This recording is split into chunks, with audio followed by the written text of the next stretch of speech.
नमस्कार, मी Sandeep Jadhav Patil Banana House tissue culture research and डेव्हलपमेंटमध्ये तुमचं स्वागत करतो. महाराष्ट्र, कर्नाटक, आंध्र प्रदेश, गुजरात अशा विविध राज्यामधील जी काही शेतकरी आहेत की ज्यांनी बनाना हाऊसचं टिश्यू कल्चरचं रोप त्यासोबतची मेहनत चांगल्या पद्धतीने बाग आणलेली आहे, अशा सगळ्या शेतकऱ्यांच्या काही सक्सेस स्टोरीज तुमच्यापर्यंत पोहोचवत असतो. तर आजची ही जी बाग आहे ती आहे खानदेशमधली. खानदेश म्हटलं तर केळीच्या उत्पादनामध्ये, केळीच्या उत्पादनात सगळ्यात सुंदर प्रदेश आणि खूप त्याला मोठा इतिहास आहे. त्याच भागातले हे शेतकरी आहेत. खानदेशमधले जिल्हा आहे जळगाव, तालुका जामनेर, गाव आहे हिवरखेडे बुद्रुक. आपले संदीप अशोक गायकवाड हे शेतकरी आणि साधारणतः आज 7-7.5 महिने पूर्ण होतात आहे. यातून टरबूज 70-80 टन काढलं होतं, आंतरपीक केलं होतं आणि आज निस्वन जवळजवळ 90-98% झाली, कुठंतरी 1-2% राहिले असेल.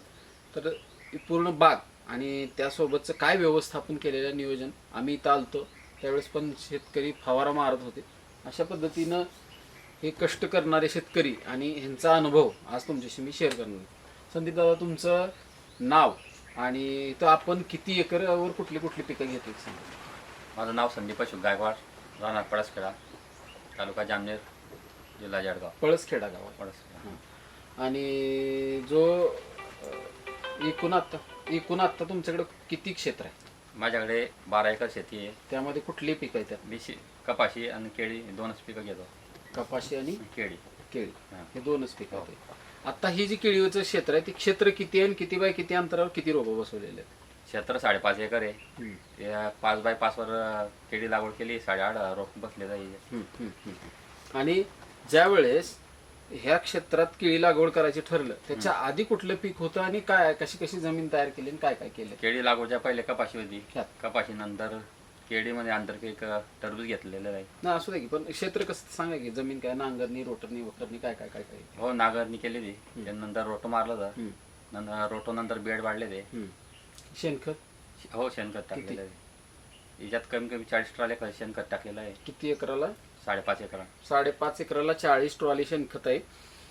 जमीन तयार करतानाच शेणखत टाकलेलं, म्हणजे कपाशीच्या आधी टाकले का केळीच्या वेळेस टाकले? कपाशी नंतर, कपाशी काढल्यावर केळीच्या पहिल्या नागा ठिकाण करायचं पहिले टाकलेलं. आणि त्याच्यामध्ये साधारणपणे आता जे पण हे जे करताय तुम्ही, काय म्हणू आपण त्याला, की हे व्यवस्थापन करताना टरबूज जे आहे आणि केळी ह्यात किती दिवसाचं अंतरण, कसे लागवड केली? टरबूज लावल्या पहिले केळी लावून घेतली. केळी लावल्यानंतर 15 दिवस सेट झाल्यानंतर कागद मल्चिंग टाकल्या. मल्चिंग नंतर 15 दिवसांना टरबूज लागवड केली त्याची. टरबूजाची किती रोपं बसवली होती आपण? अंदाजे सांगा आता. 17,000 रोप बसलेले. 17,000. आणि अंतर किती कसं होतं? 5 तर 5 मध्ये 2 बी रोप लावलेले होते. म्हणजे 2 केळीच्या रोपामध्ये? हो, फक्त 2. एवढं खूप कमी झालं. हो, 5च्या मारे 2 रोप लावलेले. 5 मागे. हा, गॅप मध्ये 2. हा, म्हणजे 2 केळीच्या रोपाच्या मध्ये 2 टरबूज लावले होते. 2 टरबूज. आणि तेवढं असून सुद्धा हायएस्ट किती किलोचं फळ निघालं होतं त्यावेळेस? 4.5-5 किलो साईज पण निघाले. आणि एकूण उत्पादन किती? 85-90 टन निघालं. किती? 85-90 टन. 85 ते 90 टन. आणि दर तरी अंदाजे काय? 8.25 रुपये भेटले. तरी पण चांगले झाले पैसे, म्हणजे वरच्यावर खर्च तरी निघून आला तुमचा बऱ्यापैकी. खरं तर कसं आहे, आंतरपीक घ्यायला मी विरोध करतो, सांगतो घेऊ नका म्हणून. पण काही ठिकाणी ज्या शेतकऱ्यांची मेहनत आहे, चांगलं हे आहे, त्यांचं दूरदृष्टी आहे, प्लॅन आहे, तिथं काही एवढी अडचणी येत नाहीत. आता काय होतं मग, काही जणांना नाही जमलं तर ते व्हायरस वर जा. नाही, म्हणजे आम्ही दरवर्षी लावतो पण दरवर्षी आम्हाला सक्सेस होतं. तर अशा पद्धतीचं पण आहे. तर जे आता शेतकऱ्याच्या ह्याच्यानुसार विषय आहे, जमिनीनुसार, हवामानानुसार, आणि तो किती प्रमाणात कष्ट करतो त्याच्यावर. पुढे येऊ आपण. रासायनिक खताचे किती डोस टाकलेले? रासायनिक खताचे 3 डोस टाकलेले. 3. हो. सोडसाड किती दिवसाला चालू असते? 8 दिवसांनी सोडता चालू. 8 दिवस. आणि फवारणी किती? फवारणी कमी 5 ते 6 स्प्रे होता पूर्ण होते. हो.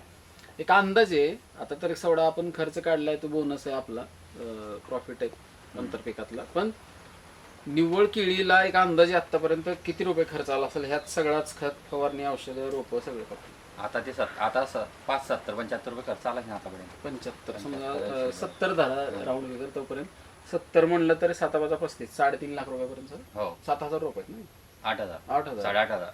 8,500 म्हणल्यावर तर मग अजून जास्त झालं समजा. म्हणजे साधारणतः एक 5 लाख रुपये तोपर्यंत भरू आपण. अजून हो. एक होईल पाठीमागचा काय 30-40 अजून हजार 50,000 हां, 50,000 एक होईल समजा. पण खूप चांगला बाग आहे, मोठा बाग आहे, एकाच जागेवर आहे हा हो, 8.5 एकाच जागेवर. तर 8,500 रोपांची बाग आणि त्यासोबतच एक आता काय आहे, तुम्ही तर जुने शेतकरी, अनुभव आहे तुमच्याकडे. ही बाग बघितल्यानंतर ह्या 8,500 मधून मी म्हणतो वरचे 500 आपण सोडून देतो, हो. तात्पुरते पाठीमागे राहतील काय वायरस होईल. तर आहे नाही, पण इकडं तिकडं हा व्हायरस तर नाहीच आहे, पण तरी पण एक कमी धरू आपण, कडे कोपरे इकडे तिकडे 1 8,000 तर घट धरले. हो, तर ह्या 8,000तनं मनापासून शूटिंग काढतोय म्हणून नाही, तुम्ही कमी सांगितलं तरी पण हरकत नाही, पण तुमच्या मनापासून हा घड बघितल्यानंतर काय ऍव्हरेज टोटल 8,000तनं किती क्विंटल माल निघेल तुम्हाला असं वाटतं? टोटल माल 18-20ची रात धरून घ्या, त्यामुळे त्या हिशोबाने बघा तुम्ही. 20 रुपये 20 रास 20 रास. तर 8 दोन्ही 16 म्हणजे 1600 क्विंटल 1600 क्विंटल निघाल पाहिजे. म्हणजे 160 टन म्हणतो आपण, का चुकतंय? बरोबर आहे.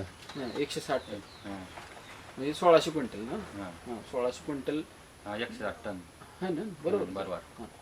तर 1600 क्विंटल माल आणि भले आजचा रेट मला वाटतं 20-21 चालू आहे. आज काल रेट उचलले, अजून 17-18 होते, आज 20-21 पर्यंत.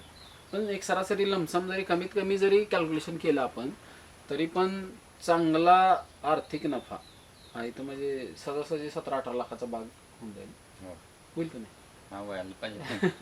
नाही खर्चाच्या तरी पण- मार्गाने व्हायला पाहिजे. नाही, खर्चाच्या मानाने होईल की, पण तो विषय शेवटी कसा आहे, दर तुम्हाला मग 2800 आणि 2600 जर मिळाला तर मग तो काय, पण कमीत कमी जरी हा, आपण 20 दोन ने हजार जरी पैसे. पकडला, हो. आज 20 ने जरी पकडला तरी पण खूप चांगले पैसे ही बाग देऊन जाईल.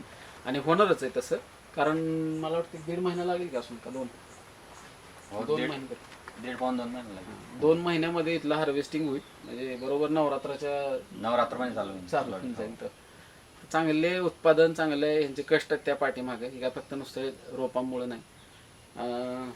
हे होते संदीप अशोक गायकवाड, खानदेश, जिल्हा जळगाव, तालुका जामनेर.